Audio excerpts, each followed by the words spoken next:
controversy across this country. A number of pot dispensaries have popped up, and the application of the law is extremely uneven depending on the city and the province. What responsibility does your government take for that confusion, and how can you clear that up? I've been very, very clear from the very beginning on this. The first times I've ever talked about our platform to legalize marijuana and not decriminalize marijuana. And there's a big difference between the two, and I am in favor of legalization, and I am not in favor of decriminalization alone, which is a position that the NDP and now apparently the Conservatives are taking. And I'll make it very clear, because there are two things that convinced me that legalization of marijuana, of changing our marijuana regime, are necessary. One of them is because right now, underage Canadians have incredibly easy access to marijuana. In a UN study of 29 different developed and advanced developing countries, the number one country for underage access to marijuana in the world was Canada. Easier for our kids to get their hands on pot than anything else. And you can talk about how marijuana may be less harmful than alcohol or cigarettes in some ways, and there are studies to prove that, but there is no question that the developing brain, underage Canadians, are more vulnerable to the harmful effects of marijuana. So my approach is to say, if we legalize marijuana, if we start controlling points of sale, the demand to show proper ID, the same way we do for alcohol and even cigarettes, will make it more difficult than it is right now for young people to get access to marijuana. And the second thing is that our current system provides billions upon billions of dollars of revenue to criminal organizations, street gangs, and gun runners.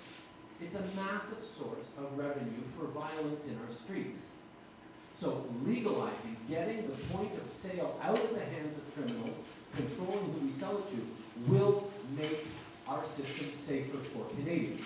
Decriminalization does nothing to control the age of who's buying it or who actually gets to make money from selling it. And that's what I have talked about from the beginning.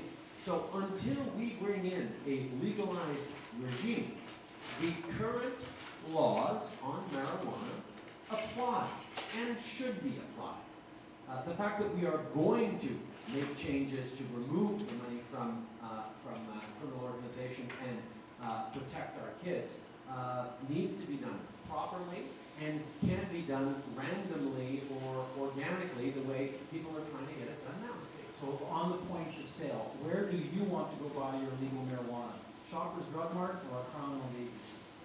The fact is, in Canada, the federal government doesn't necessarily decide that on its own.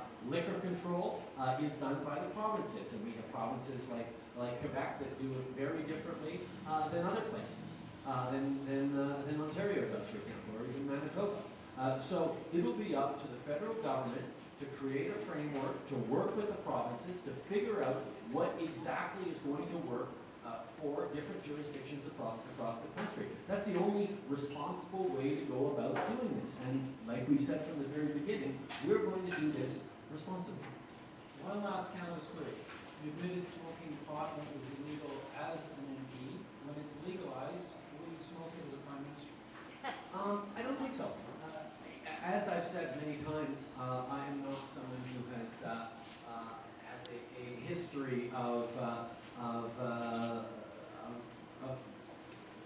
using drugs. I lived in Whistler for a few years and was certainly surrounded with a lot of friends who did, but it was just never my thing. I don't drink very much. I don't smoke. I never have.